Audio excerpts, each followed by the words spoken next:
Des émotions vécues dans le quartier des spectacles, j'en ai tout plein. Mais comme il faut en choisir toujours seulement une, ben, ce sera certainement le spectacle de Patrick Watson, le 5 juillet 2009. Date précise parce que c'était l'inauguration de la Place des Festivals. C'était la première fois que le Festival de jazz présentait son édition dans ce nouvel espace. Et ce soir-là, Patrick Watson revenait d'une tournée avec sa tournée Wooden Arms.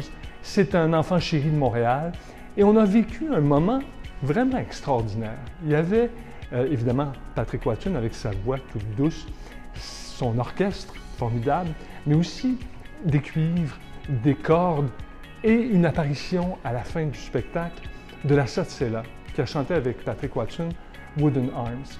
C'était d'une beauté, le ciel était d'un bleu parfait, la température idéale, et on testait finalement ce nouvel espace avec un son vraiment idéal et des projections fantastiques.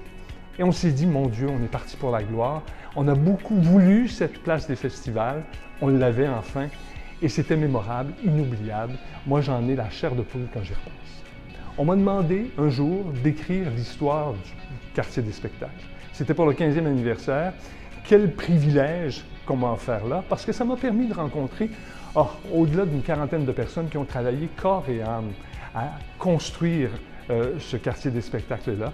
Des gens qui l'ont fait vraiment de façon très, très intense, en laissant de côté leur ego, en laissant souvent de côté leur agenda personnel pour construire quelque chose ensemble, avec tout le monde. C'est pour ça que mon livre s'est appelé « Tous pour un quartier des spectacles ».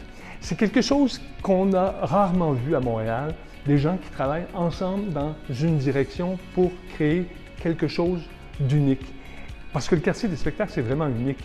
C'est quelque chose qu'on ne voit pas ailleurs dans le monde. On est le 20e cette année. Il faut se rappeler que ça ne vient pas tout seul. Il y avait déjà des spectacles dans le quartier des spectacles.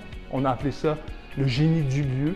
On a construit quelque chose autour de durable, de beau, de perfectible, bien sûr, qui va continuer à évoluer. Donc, pour moi, c'est vraiment ce qui m'émeut le plus, finalement, de l'histoire du quartier des spectacles, d'avoir été une petite cheville ouvrière dans l'histoire.